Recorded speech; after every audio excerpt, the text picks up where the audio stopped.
Les aventuriers de l'étrange. Louis Bénédy sur Sud Radio.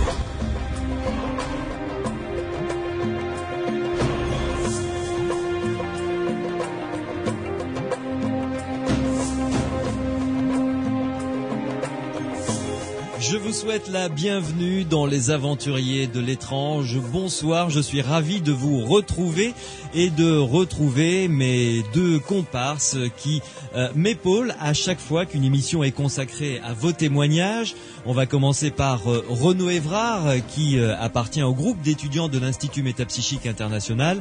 Renaud Évrard, bonsoir. Bonsoir.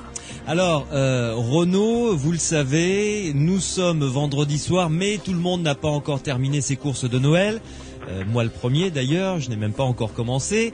Il reste donc quelques cadeaux à faire, des idées que l'on n'a pas forcément. Donc je vous ai demandé de venir avec sous le bras 1, 2, voire 3 livres, à recommander à ceux et celles qui nous écoutent pour se faire un cadeau, pourquoi pas, ou faire quelques cadeaux.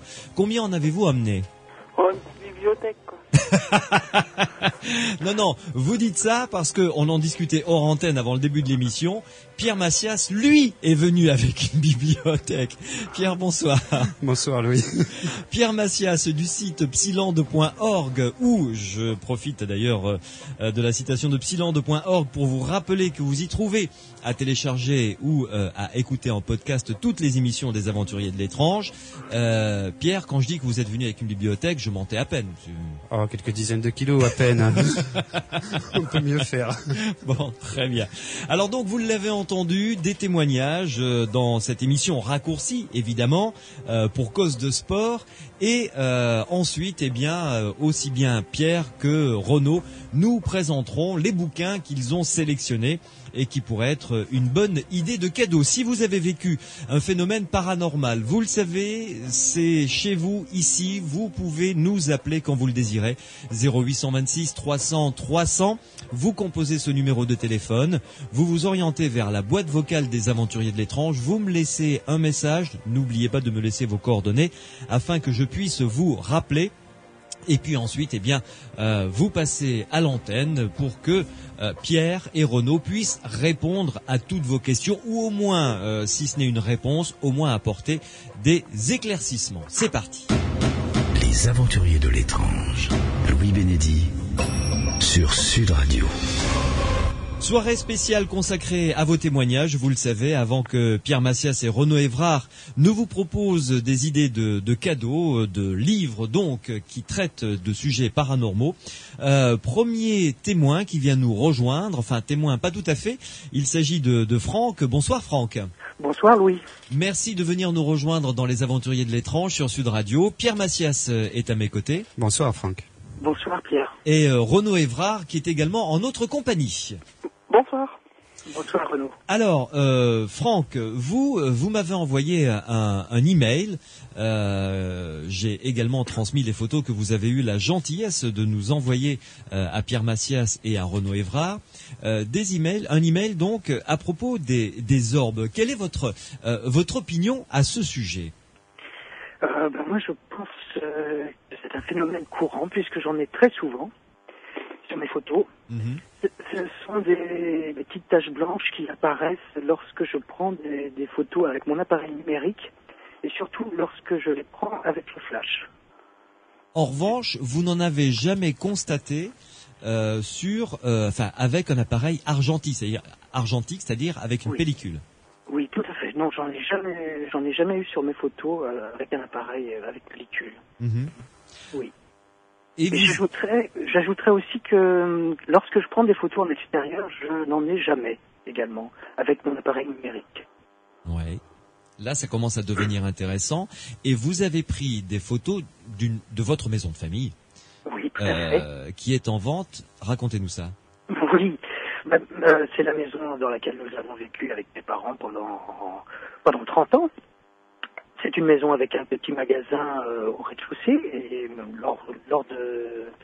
à l'âge de la retraite, mes parents ont mis en vente cette maison, qui n'est toujours pas vendue d'ailleurs, elle est en vente depuis 3 ans. Très belle maison du reste, hein. J'ai vu pas mal de pièces jolies, Elle est dans les Deux-Sèvres. Elle est dans les Deux-Sèvres, oui, c'est une jolie petite maison dans une petite ville de 5000 habitants. Ouais. Mais malheureusement, il n'y a pas de repreneur pour le moment. Ouais. Donc ça fait 4 ans maintenant que cette maison est vide, donc elle n'est pas chauffée, il y a de l'humidité, elle se dégrade petit à petit. Moi j'ai l'habitude lorsque je descends, parce que je vis à Paris, lorsque je descends en vacances chez mes parents, qui maintenant sont installés dans un petit village à une quinzaine de kilomètres de cette maison, j'ai l'habitude d'aller faire un petit peu de ménage, d'aller me ressourcer dans ma maison, quoi, dans cette maison vide. Et il y a 1 an et demi, je me suis dit pourquoi pas prendre des photos pour avoir un souvenir de chacune des pièces de cette petite maison. Donc j'ai pris une centaine de photos. Je ne les regarde pas tous les jours, bien sûr, parce qu'elles n'ont vraiment d'intérêt que pour moi. Hein. Ce sont des pièces vides. Voilà. Et à l'écoute de votre émission, il y a 3 semaines, c'était Magali, je crois, hein, qui intervenait, qui racontait qu'elle avait des orbes sur ses photos. Je me suis dit, moi aussi j'en avais remarqué un sur une de ces photos de cette maison. Donc je les ai passées en revue toutes et je me suis aperçu que une dizaine comportait des orbes. Donc voilà, je me suis dit je vais les envoyer à Monsieur Benidi. Et je vous en remercie, vous avez très bien fait, mon cher Franck. En revanche, ce qui est intéressant dans votre cas, c'est que à l'extérieur, vous n'avez pas d'orbe sur vos photos. Oui. D'accord, numérique, je parle. Quand vous preniez des photos argentiques, pas d'orbe non plus. Mais dans cette maison qui représente quelque chose d'important pour vous, c'est quand même votre maison de famille, la maison de votre enfance. Oui, oui, tout à fait. Qui est maintenant vide depuis 4 ans. Vous étiez seul lorsque vous avez fait le tour de cette maison pour prendre quelques photos. Donc on imagine une certaine émotion tout de même lorsque vous avez pris ces photos, ou pas? Franchement, non, pas d'émotion particulière. On a toujours des souvenirs qui remontent en mémoire, mais pas d'émotion particulière, non. Ouais. Et vous avez donc constaté que sur ces photos, vous aviez des orbes. Est-ce que il y a d'autres photos hormis celles de votre maison où vous avez des orbes également? Pour vous dire la vérité, hier soir, j'ai pris dans mon petit appartement parisien là, j'ai pris 2-3 photos. Oui, attendez, très bonne expérience au contraire. Alors. J'avais entendu dire que ça pouvait être des petites particules d'eau qui se trouvaient dans l'air. Oui. Donc, vous savez, il existe ces petits vaporisateurs d'eau minérale. Donc, j'ai un petit coup de vaporisateur dans la pièce et j'ai pris une photo, sans me précipiter, une photo avec cet appareil là, numérique, avec flash. Oui. Ça n'a rien donné. Ça n'a rien donné. En revanche, 10 minutes après, j'ai fait un autre essai. J'ai un grand rideau bleu marine devant ma fenêtre. J'ai fermé le rideau et j'ai pris une série de photos, une dizaine. Je me suis dit, si j'ai des orbes, je vais tout de suite les voir apparaître sur ce rideau. Eh bien, sur 10 photos, j'avais 4 photos avec des orbes. Bon. Votre conclusion à vous, ce serait quoi? Ma conclusion, je pencherais plutôt pour un défaut, une anomalie provoquée par ces appareils numériques. C'est un petit appareil grand public, 5 mégapixels.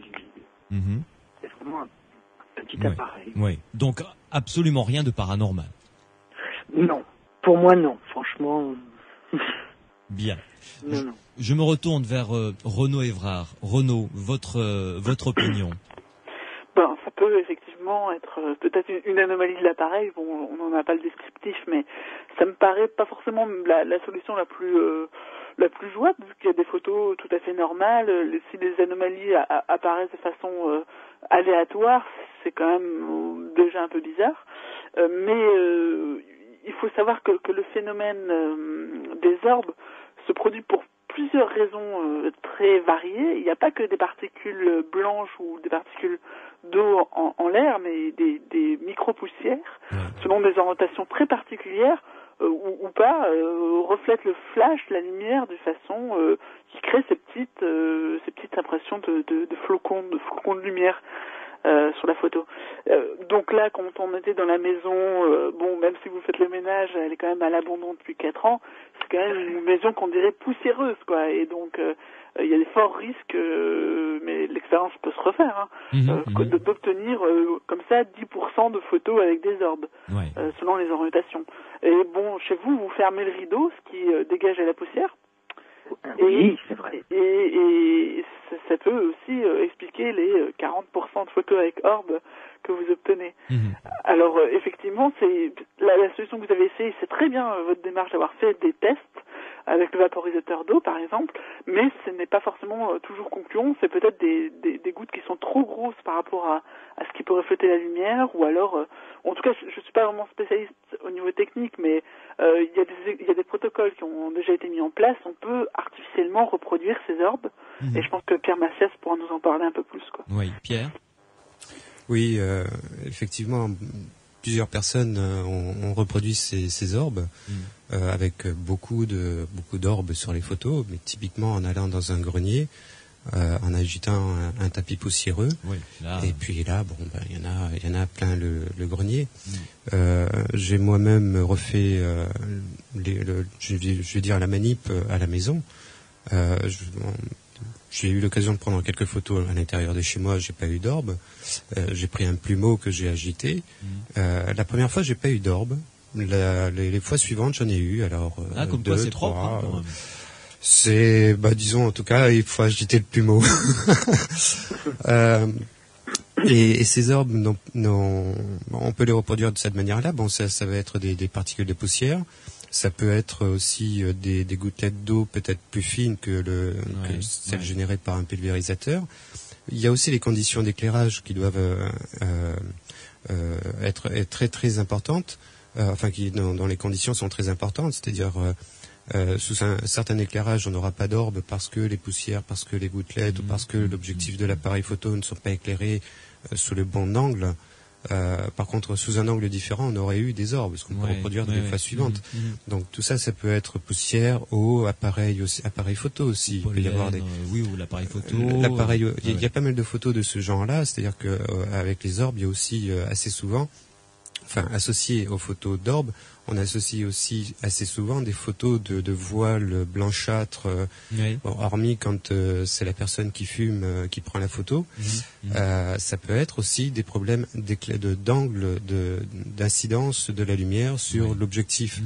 Il y a aussi des appareils qui ont des caractéristiques, je vais dire pas des faiblesses, mais des caractéristiques qui font que ils vont être soumis à ce genre d'anomalies plus souvent que d'autres. Il y a des appareils photo comme ça qui ont été, ou des montages optiques de lentilles qui ont été repérés.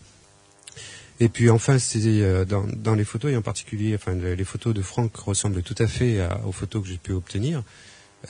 Hormis que j'ai eu un orbe rose. Je suis très content. Ça fait joli au milieu de tous ces blancs. Et ils ont une forme, qui n'incite pas à entrevoir, qui ne m'incite pas personnellement, en tout cas, à entrevoir quelque chose de paranormal en tant que tel, de psy ou même de survivance. On voit des taches donc blanchâtres qui ont l'air d'être formées par des cercles concentriques. Et on retrouve ça sur plusieurs photos, et c'est ce genre de taches formées de cercles concentriques, ça me paraît être typiquement de la poussière. Ah oui, d'accord. Donc, est-ce qu'on peut dire, je vais faire le tour de tout le monde, que le dossier Orbe est classé jusqu'à plus ample information, mais a priori, on le classe dans les phénomènes absolument pas paranormaux. Pierre Massias ? Rien ne m'incite à faire ça, même si les gens éventuellement vont voir un visage, parce qu'on nous l'a déjà dit, ils vont voir un visage éventuellement dans cette tâche. Là, on peut se ramener à des problèmes de psychologie tout à fait banaux, connus, qui vont faire qu'on va, d'ailleurs on en reparlera avec les bouquins, qui font que on voit un visage, on associe un visage à quelque chose qui n'a pas, en fait, pas de forme. Oui, nous sommes d'accord.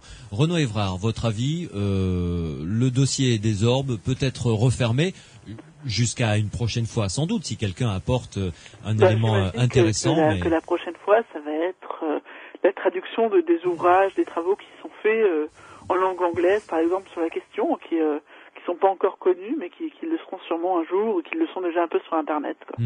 Mais effectivement, moi-même, je les ai pas encore lus, et donc je suis au même stade que vous, à classer pour l'instant le dossier. Oui, à classer sans suite. Franck, votre opinion là-dessus? J'ai bien peur aussi qu'il faille classer sans suite le dossier. Malheureusement, mais je crois que c'est un phénomène vraiment courant et qui arrive à tout le monde. J'en ai parlé aussi autour de moi. J'ai des amis qui m'ont dit, j'en ai aussi sur mes photos de temps en temps. D'accord, donc rien de particulier finalement. Parfait. Non, malheureusement. Bon. Merci Franck en tout cas d'avoir participé à cette réflexion de manière très active. Et tout puis plaisir était pour moi. Vous êtes comédien, je sais, vous êtes sur les planches ce soir, donc je vous dis le mot en 5 lettres évidemment. D'accord. Je prends. Merci Franck, à bientôt. À bientôt Louis. Au revoir. Au revoir. Dans quelques instants, un autre témoignage, celui de Micheline, qui, vous allez l'entendre, a vécu des choses particulièrement étranges dans une maison où elle a aménagé avec sa petite famille. Elle nous racontera ça. Elle a également utilisé la prière pour passer le feu avec succès. Elle nous racontera ça également. Et puis, un troisième phénomène paranormal qu'elle a vécu. Et enfin, tout à l'heure, j'ai oublié de vous en parler lors de la présentation. J'ai fait l'interview, donc on l'écoutera ensemble, du rédacteur en chef d'un nouveau magazine qui va sortir dans vos kiosques. Ce sera un bimestriel. Il va sortir dans vos kiosques le 3 janvier. Ça s'appellera Science et Inexpliqué. Nicolas Montigiani sera notre invité. Sud Radio, les aventuriers de l'étrange. Après le dossier des orbes qui est désormais classé dans les aventuriers de l'étrange sur Sud Radio, nous allons retrouver le témoignage de Micheline. Bonsoir Micheline. Bonsoir. Merci de venir nous rejoindre dans les aventuriers de l'étrange. Vous le savez, Pierre Massias est à mes côtés. Bonsoir Micheline. Bonsoir à vous. Également Renaud Évrard qui est à mes côtés également. Bonsoir. Bonsoir, oui. Alors, ma chère Micheline, on va commencer par le début, comme dirait l'autre. Vous avez fait la demande, comme énormément d'auditeurs et auditrices, pour recevoir le secret pour passer le feu. Et vous l'avez utilisé. Et oui, voilà. Alors, c'est ma petite fille. Elle a eu la bonne idée d'aller mettre ses doigts sur la porte de l'insert. Ah, oui, c'est chaud. Voilà, donc elle avait tous les petits doigts brûlés, on va dire. Ouais. Et puis bon, bien sûr, elle pleurait et tout ça, et je n'ai pas eu le réflexe immédiat. Je ne pensais pas du tout à la prière à ce moment-là, parce que je l'avais commandée une semaine avant, quoi. Et donc j'avais essayé de la mettre au lit, elle hurlait, elle pleurait, on voyait qu'elle souffrait énormément. Et c'est ensuite que je me suis dit, mais mince, j'ai la prière, donc je la lui ai faite. Ouais. Et suite à ça, écoutez, je l'ai remise au lit, elle a dormi, impeccable, et que lorsqu'elle s'est réveillée, elle avait les doigts marqués, bien sûr, mais elle ne souffrait plus apparemment. Alors, c'était vraiment incroyable. Incroyable, parce que je vous assure qu'elle était bien brûlée. Hein. Elle a quel âge ? Des soufflettes, là, comme on dit. Ah oui, d'accord, oui. Ah oui. Hein. Mais elle a et quel elle âge ? n'en a plus souffert. Je pouvais le lui toucher, rien. Elle n'avait plus mal. Ouais. Elle a quel âge, votre petite fille ? Elle a 16 mois. Ah oui, c'est un tout petit bout de chou, Ah oui, c'est un petit bout de chou, oui. Ouais. Et ça l'a calmé rapidement une fois que vous avez utilisé ce secret ? Ah oui. Dans les 10 minutes, ça a été calmé, quoi. Ouais. Oui. Bon. Bah écoutez, si ça marche, réessayez-la à nouveau la prochaine fois. Enfin, utilisez-la à nouveau. En espérant que non, qu'elle n'ira pas remettre les mains sur la serre. Non, il faut éviter. Mais... Oui. Oui, si on peut éviter, ce serait mieux quand même. Voilà, oui. Non, mais je la garde maintenant à disposition. Hein. Bon, très bien. Ma chère Micheline, vous avez vécu quelques phénomènes paranormaux. Oui.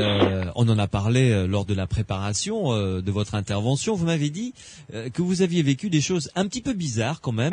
Un peu bizarre, oui, dans un appartement dans lequel j'emménageais. Le jour même où j'ai emménagé, donc j'ai eu l'une de mes filles, fracture du crâne. Sur l'intervalle où ma fille était à l'hôpital, alors qu'elle n'avait que 23 mois par là, mon mari a dû être hospitalisé péritonite, enfin, tout s'est enclenché. Après, il y a eu scarlatine, enfin, toutes des maladies à haut niveau, quoi. Ouais. Et à une certaine période, avec mon mari, nous sentions les rideaux, un vent froid, les rideaux bouger, tout ça. Une lumière qui s'allumait la nuit au-dessus de la télé alors qu'elle était vraiment très haute et le bouton très dur, donc on ne s'en servait jamais. Et une nuit, j'ai même vu une silhouette, mais vraiment une silhouette au pied de mon lit. C'est-à-dire, vous pouvez nous expliquer ça? Eh bien, je me suis réveillée, j'ai senti une présence, et au pied de mon lit, j'ai vu cette silhouette. Mais elle est restée un petit moment, vous voyez, je sais pas, 10-15 secondes, et puis après, pof, plus rien. Donc je me suis levée, je me suis dit, mais tu as rêvé ou quoi? Et donc, peu de temps après, nous avons déménagé, parce que j'avais fait bâtir sur l'intervalle. Et c'est en discutant une fois avec un monsieur qui m'a dit, ah mais tiens, moi j'habite en face de là où vous étiez. Il me dit, vous étiez où? Alors je lui ai dit exactement l'adresse. Il me dit, ah mais vous étiez dans l'appartement où un jeune homme a été tué sur la voie ferrée, au passage à niveau. Oui. Et c'était à la période où nous avions eu ces problèmes-là. Oui. Oui, oui. Vous pensez qu'il y a une relation entre cette série de phénomènes de malchance, tout ça? Je pense, oui. Ouais. Je pense, oui. Revenons à cette silhouette que vous avez aperçue au pied de votre lit. Oui. Ça vous a réveillé en pleine nuit? Oui, ça m'a réveillé avec une impression de présence. Ouais. Oui, oui, hein. Vous l'avez bien observé, je m'entends parce que en pleine nuit. J'ai regardé, oui. Oui, vraiment, j'ai regardé. Lorsque vous vous réveillez, vous voyez au pied de votre lit une silhouette noire dressée, vraiment dressée là devant vous. Vous vous dites, mais je rêve ou pas? Oui, oui. Et le contour de son corps était bien défini? Oui, c'était défini. Oui, oui, vraiment une silhouette comme s'il y avait quelqu'un dans le noir, quoi. Oui, oui. Plutôt homme ou femme à votre avis? Alors là, non, homme. Vu l'habillement, la forme de la silhouette, ça faisait plutôt penser à un homme, oui. Ouais. Oui, oui. Et parlez-nous de cette lumière-là qui s'allumait de temps à autre sans que personne ne la touche. Voilà.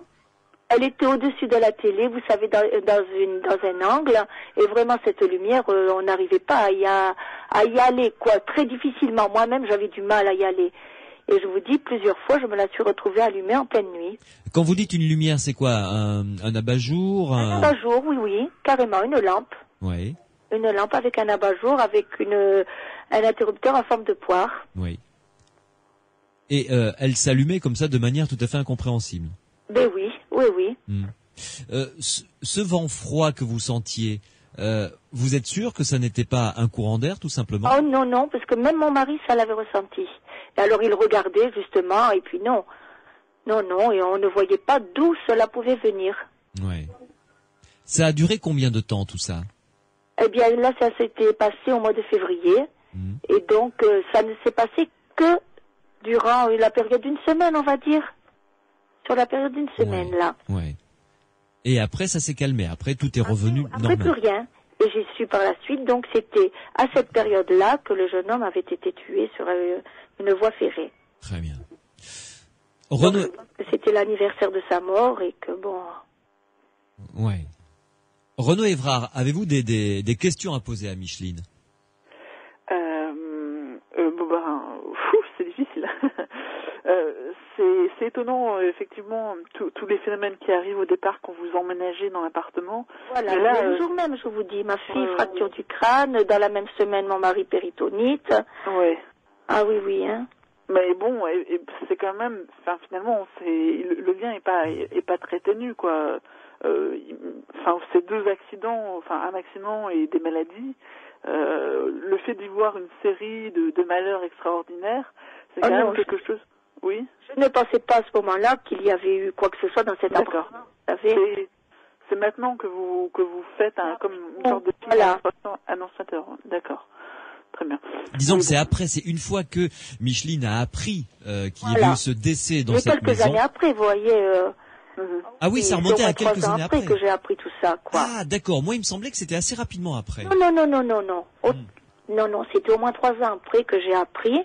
Donc, dans cet appartement, à une certaine période, il y a eu ce décès, quoi. Enfin. Renaud, votre avis sur ces lampes, cette lampe-là qui s'éclaire de manière intempestive, ce froid un peu glacial, et puis cette silhouette qui est apparue au pied du lit. Oui, c'est des phénomènes qui sont le tout sur une semaine, assez court. Le tout effectivement fait penser à une hantise, mais en plus on a tout le scénario historique qui se retrouve finalement, vu que les événements ont lieu à une période anniversaire, et c'est quelque chose qui résonne chez beaucoup de personnes. La lumière, bon, ça arrive que des lumières s'allument, s'éteignent. Il faut à chaque fois pouvoir faire expertiser finalement le processus électrique, et là c'est pas trop le cas. En plus, elle s'allume en pleine nuit. Voilà, je sais pas trop si ça peut être dû à un dysfonctionnement ou pas. En tout cas, c'est pas quand les personnes sont présentes. Oui. Pour la silhouette au pied du lit, c'est vrai que c'est difficile à concevoir que ce soit une véritable apparition, parce que ça semble très très flou encore. C'est dans le noir complet que vous semblez voir une silhouette, mais vous pouvez pas en décrire vraiment les caractéristiques.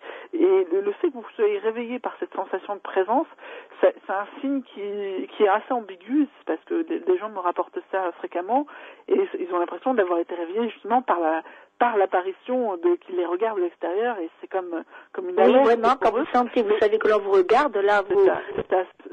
Mais on peut aussi inverser et penser que c'est vraiment parce qu'il y a une projection du rêve à l'extérieur que ça réveille la personne, et qu'elle retrouve finalement cette image à l'extérieur, mais parce que c'est déjà un processus annoncé au niveau psychologique ou au niveau onirique. Donc c'est un élément qu'on peut pas interpréter, qui prête justement à une certaine ambiguïté là-dessus. Moi, comme question que j'aurais, c'est quand vous avez pris cet appartement, ou quand vous avez déménagé là, c'était pour quelle raison? Est-ce qu'il y avait des tensions particulières Pour que je déménage là?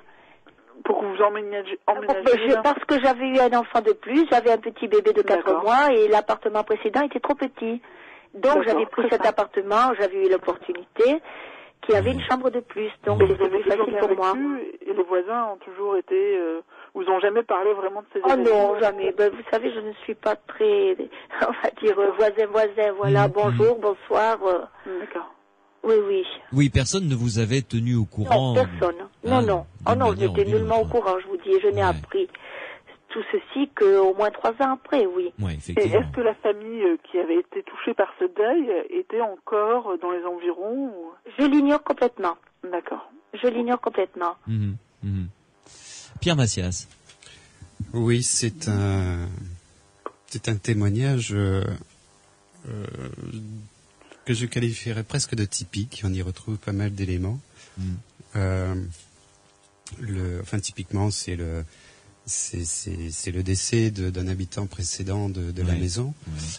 C'est une famille qui arrive dans un lieu nouveau, qui est confrontée à des phénomènes bizarres, qui va chercher à savoir pourquoi ça arrive, qui va pas forcément trouver la réponse, ou qui va trouver la réponse de manière tout à fait au hasard, voilà, de manière fortuite, et qui va pouvoir construire comme ça une histoire, un scénario des événements, donner du sens à tout ça. Oui, pour moi, ça a été une explication, quoi, parce que, bon, mais quand j'avais déménagé, je n'y pensais plus. Après, une précision importante. Sorti de ma pensée, quoi. Bien sûr, une précision importante, Micheline, parce que, pour éclairer la lanterne de Pierre Massias, lorsque ça vous est arrivé, tout ça, vous n'avez absolument pas pensé à un fantôme ou à quoi que ce soit? Ah non, du tout. Je veux dire, à la limite, la lampe, elle s'allume. Non, ça me semblait bizarre, oui, je me suis dit, c'est bizarre quand même, pourquoi cette lampe s'allume-t-elle ainsi? Mais je n'ai jamais pensé à un fantôme ou autre, non. Voilà. Il n'y a que 3 ans plus tard, lorsque vous avez appris cette histoire de décès. Je me suis dit, c'est bizarre. Mais voilà. Voilà, je comprends le pourquoi. Surtout que l'on m'a dit, c'était à cette période-là, quoi. Mais vous avez tout de même eu l'épisode de la silhouette au pied du lit. Oui, tout à fait. Oui. Donc là, de manière, si vous vouliez pas l'admettre de manière consciente, de manière inconsciente, il y avait la notion de fantôme. Oui, ça m'a fait bizarre, puis je me suis dit, tu dois avoir des hallucinations, c'est pas possible. Oui, mais je n'y ai pas attaché trop d'importance, vous voyez. Je ne l'ai vu qu'une fois en plus. Je vais oser un schéma parce que on a souvent dit avec Renaud que l'apparition de manière spontanée du psy pouvait être en tout cas dans la plupart des cas une réaction à un stress, une réaction de défense. Enfin, on a quelque chose à exprimer, on peut pas l'exprimer autrement que par génération d'une faculté psy. On a dans le domaine de la parapsie, on parle aussi quelquefois au niveau du stress. Votre histoire m'a fait penser à une histoire qu'on m'a racontée du côté de Narbonne, il y a quelques années déjà, d'une jeune femme qui avait eu un accident de moto, qui s'était retrouvée handicapée, pendant sa période de convalescence. Elle était de mobilité très réduite. Enfin, elle était vraiment elle avait souffert physiquement, donc aussi moralement. Et pendant toute la période de sa convalescence, dans sa maison, elle a eu un ressenti de présence, en fait, de présence d'une vieille femme qui était une habitante précédente du lieu. C'était un vieil appartement, une vieille maison. Donc, quand on est dans une situation de stress importante, on va générer on va pouvoir, ça va être une hypothèse, générer un phénomène psy. Alors, si j'osais une chronologie à votre histoire, vous rentrez dans l'appartement, vous ne connaissez rien à l'appartement. Non, du tout. De manière fortuite, se produit ces deux problèmes médicaux. Ça génère au niveau de la famille nécessairement du stress. Ah bah oui, fracture du crâne, la scarlatine, péritonite. J'avais un bébé de 4 mois, notre petite fille de 4 ans. Ça, j'imagine bien, oui. Donc, voilà, donc on a une situation extrêmement stressante pour les malades au niveau physique, pour vous et au niveau de la cellule familiale, au niveau psychologique. Et peut-être que cette situation vous a rendu plus réceptive à, on va dire, l'histoire de la maison. Oui. Que vous concrétisez en bout de course par la silhouette que vous voyez au pied du lit. Oui. Qui est concrétisée aussi dans cette semaine où les phénomènes se produisent par ce courant d'air froid et cette lampe qui clignote. Quoique on pourrait imaginer que même dans ce cas-là... Non, elle était carrément allumée, elle ne clignotait pas. Enfin, elle s'allume, elle s'éteint de manière aléatoire. Elle était allumée. C'est moi qui l'ai éteinte. Elle s'allumait sans que personne ne l'allume. Ah non, elle s'allumait sans que personne ne la touche et c'est moi qui l'éteignais. Voilà. Oui. Donc là, j'avais eu par la suite un autre problème comme ça aussi. Donc je ne sais pas, là c'est moi qui avais eu des problèmes de santé et j'étais chez des amis, dont le mari était décédé. Et j'avais dormi dans la chambre du monsieur parce que les gens faisaient chambre à part. Et là, lorsque je me suis couchée, assez tard, je n'arrivais pas à dormir, j'avais vraiment ressenti comme si quelqu'un s'allongeait près de moi. Donc là, je me suis retournée dans le lit, vous savez, puisque j'étais seule, et là, j'ai vraiment eu l'odeur des cheveux du monsieur qui était décédé. Oui. Et alors, je me suis efforcée de penser à mes enfants, aux vacances, enfin, à des choses positives, et au bout d'un moment, j'ai senti le poids vraiment se lever, s'en aller. Et ce qui fait que le lendemain soir, lorsque je me suis recouchée, j'ai emmené mes petits chiens parce que j'avais un peu d'appréhension. Oui, j'imagine. Et là, à peu près au même horaire, mes deux chiens se sont mis à grogner, alors qu'il n'y avait strictement rien. Elles ont grogné, et puis après, rien ne s'est passé, donc. Et plus rien ne s'est passé après. Plus rien ne s'est passé, non.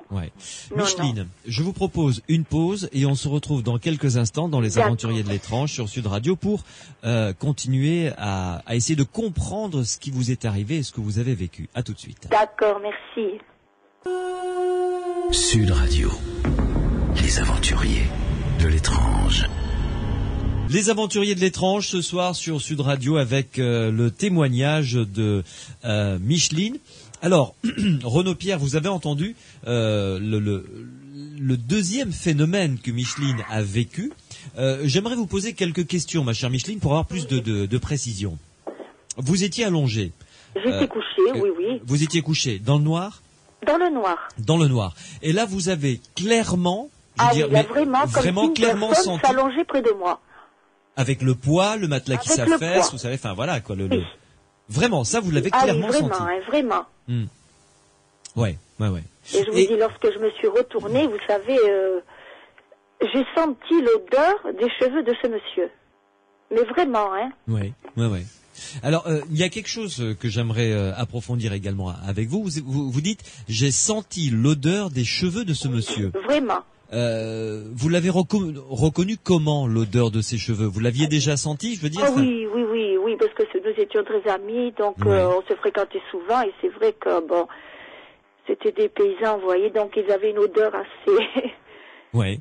Voilà. Oui, mais donc vous l'avez vraiment clairement identifié, quoi. Ah oui, vraiment, là, il n'y avait pas de doute, hein. Et ça a duré combien de temps à partir du moment où vous avez senti ce corps comme ça s'allonger à côté de vous?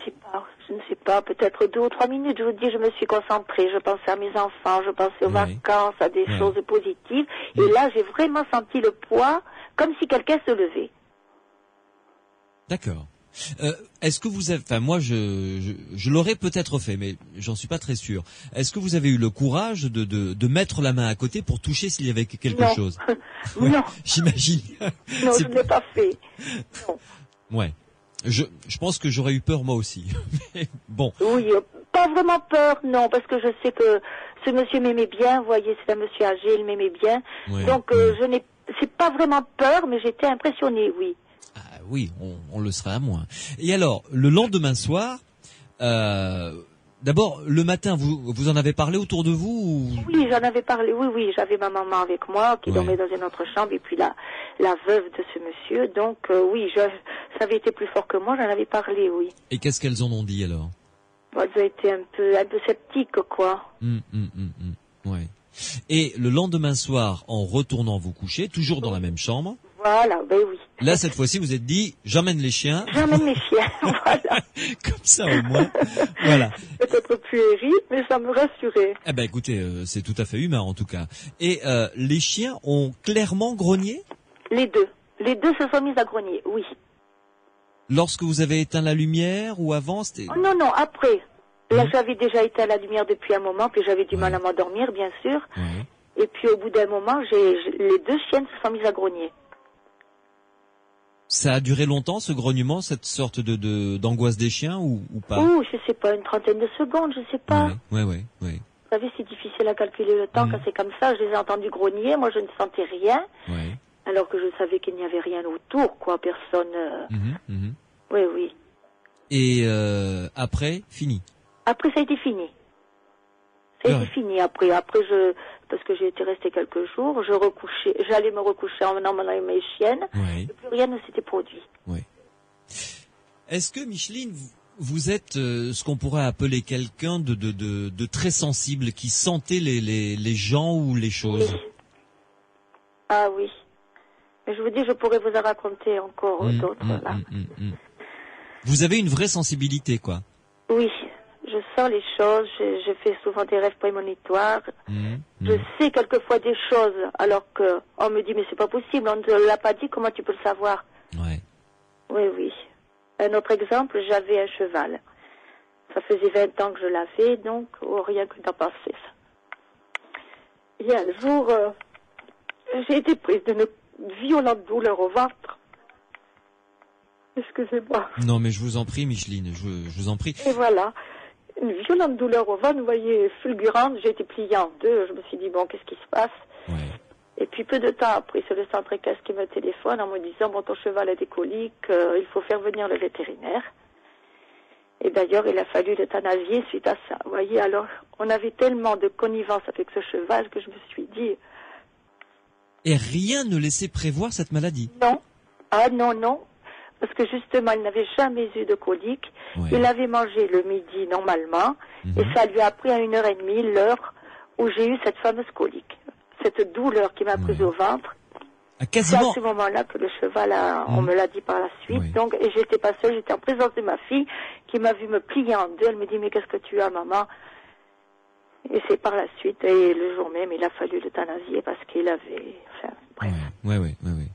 Et vous avez, enfin, excusez-moi, parce que je suis étonné parce que vous me racontez, ma chère Micheline, vous avez vécu la même douleur que lui au même moment, en fait. Au même moment, voilà. Oui, oui. Et il était distant de combien de kilomètres, ce centre équestre, de là où vous habitiez? Pardon? 15. D'accord. 15 kilomètres. Oui. Il s'appelait comment, si c'est pas indiscret? Muron. Muron, c'était un hongre? C'était un hongre, oui. Oui, oui. Mais c'est un cheval qui n'aimait pas trop les hommes et avec moi, il a toujours été super adorable. Alors que c'était un cheval difficile. Oui. Et on avait une forte connivence, il était vraiment... Vous connaissiez, si je puis me permettre d'employer ce terme, mais je pense que c'est normal de l'employer dans le cas présent. Depuis combien de temps ce cheval est vous? 20 ans. Ah oui, effectivement, oui. Ah oui, 20 ans, oui. Ah oui. Ah oui, c'est très long, effectivement. Ouais. Je vous dis, je l'avais monté encore le vendredi, je l'avais monté le jeudi, je l'avais monté le vendredi, et c'est arrivé le lundi. Oui. Donc, tout ça pour dire que vous avez une extrême sensibilité quand même. Hein. Oui, mais je vous dis, j'en aurais d'autres, des exemples à vous donner aussi, mais ce serait beaucoup trop long là. Dans la famille, il y a des gens qui sont comme vous, de votre côté, je veux dire. Votre mère, grand-mère, vos filles... Oui, j'avais ma grand-mère. Votre grand-mère? Ma grand-mère qui était comme ça, oui. Ouais. Et votre mère, non, en revanche? Ou maman, votre père? Non. Non, maman, non. Renaud Évrard. On m'appelle Madame Soleil, et ça moque un peu de moi parce que... C'est vrai? Oh, oui. Ouais. Renaud Évrard, avec ce que vient de nous dire Micheline, ça ouvre d'autres perspectives, j'imagine, non? Ça permet de mieux comprendre, peut-être. Je sais pas, parce que effectivement, il y a cette notion d'être quelqu'un de sensible. C'est à double entrée. Hein. On est sensible aux autres par empathie, et on a parfois comme ça peut-être des phénomènes paranormaux, de télépathie, avec des gens qui nous sont très proches, des choses comme ça. Mais après, si on veut vraiment faire une analyse, il faut de toute façon prendre au cas par cas, expérience par expérience. Et là, sensibilité ou pas, ça ne permet pas vraiment d'accréditer la réalité du phénomène. Bon, alors je sais pas trop justement s'il faut passer par cette analyse, parce que il y a plein d'expériences finalement qui forgent un trait de personnalité, un caractère, mais bon, on s'imagine tous les hypothèses rationnelles, naturelles qu'on pourrait trouver, être sceptique comme l'a été la veuve et votre mère, Micheline, tout à fait, quoi, sur cette expérience la nuit, dans une chambre que vous connaissez pas, dans un lit que vous connaissez pas,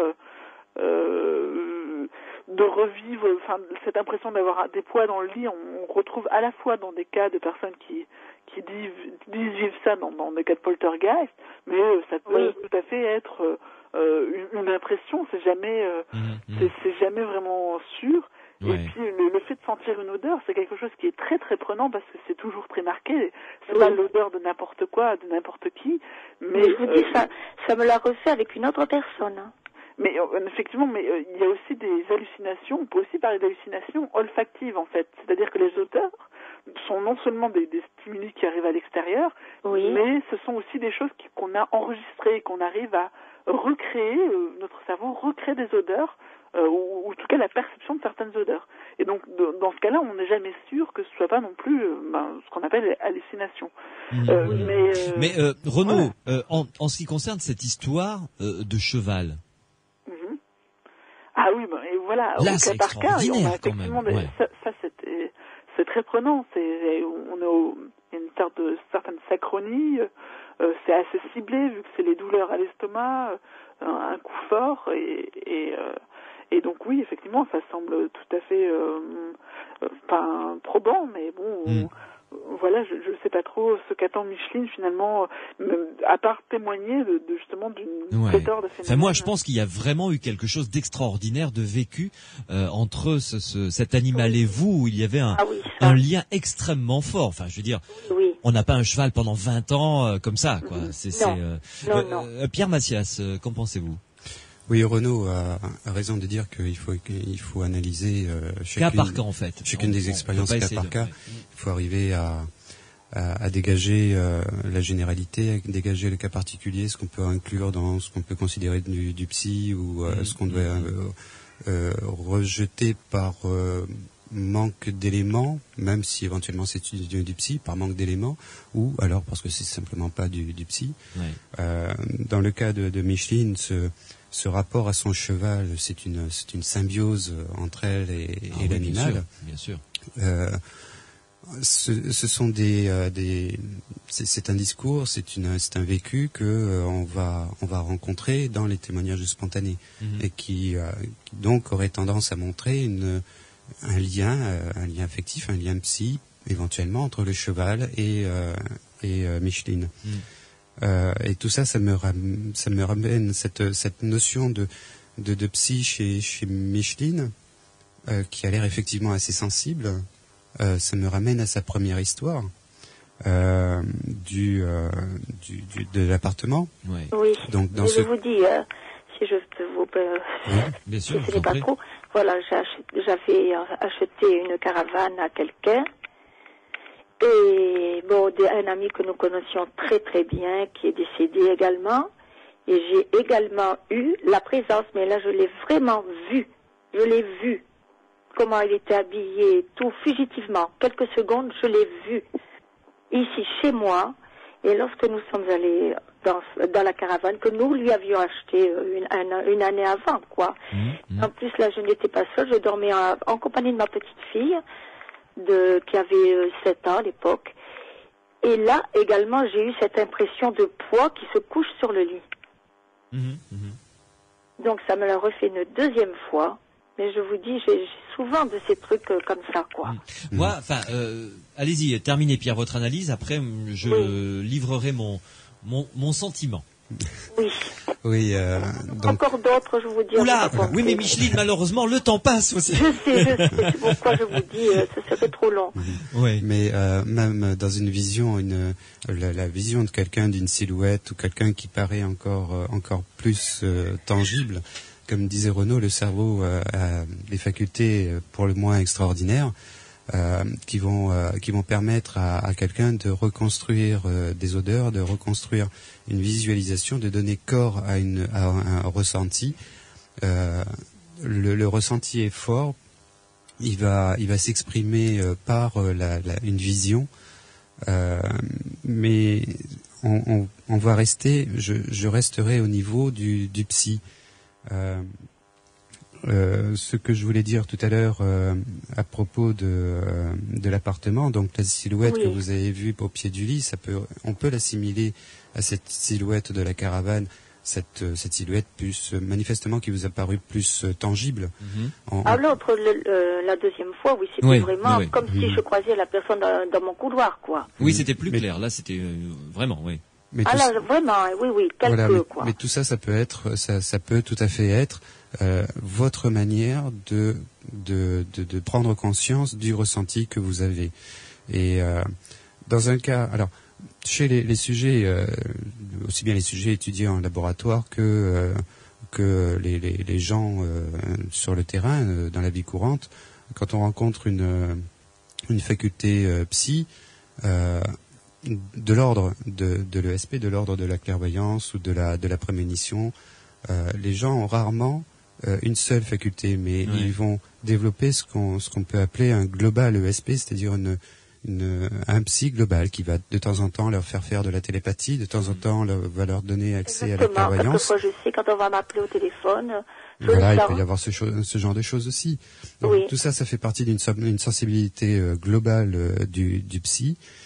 Et dans le cas de l'appartement, par exemple, ça peut très bien être une post-cognition qui a été déclenchée à un moment où vous êtes déjà sensible à l'état de base, dans un appartement dans lequel il s'est passé un événement ou relatif à un événement grave. Micheline l'aurait senti. Une faculté de post-cognition, on parle de prémonition, de précognition. De voyance à l'envers, quoi, de voyance sur le passé, c'est ça ? J'aime pas de voyance sur le passé, disons, à la limite. Oui. D'accord, ok. Pour bien comprendre. Post-cognition, c'est dans le passé, clairvoyance, c'est maintenant, et prémonition, donc c'est dans le futur. D'accord, ok. Donc avec l'apparition d'une post-cognition, vous avez pu prendre connaissance de ce décès dans l'appartement ou relatif à cet appartement, sous la contrainte, je dirais, d'événements familiaux. Comment dire, aléatoires, enfin qui sont apparus là, ils auraient pu apparaître à un autre moment. Oui, ça c'est sûr, oui.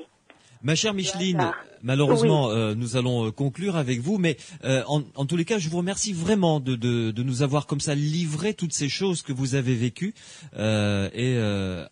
À titre de conclusion, si je puis me permettre, je pense comme Pierre que vous avez cette sensibilité et que de manière inconsciente, c'est vous qui provoquez ces phénomènes paranormaux. Il me semble. Le suis déjà dit, oui. Et vous en vivez d'autres après qui viennent de l'extérieur, évidemment. Mais il faut vivre avec cette sensibilité que vous avez, qui est beaucoup plus forte que chez d'autres personnes. Ça, voilà. D'accord, je vous remercie. Mais c'est moi qui vous remercie, ma chère Micheline. À très bientôt, j'espère. Je l'espère. Je vous écoute toujours avec attention. C'est très gentil. Et puis surtout, on vous souhaite, Renaud, Pierre et moi, de très belles fêtes de fin d'année. Oui, et bien moi également pour vous. Merci infiniment encore. Un très joli Noël. Gâtez pas trop vos petits-enfants. Merci. Et bonne fête. Au revoir. Bonne soirée. Au revoir. Bonne soirée, au revoir. Au revoir. Les aventuriers de l'étrange. Louis Bénédy sur Sud Radio.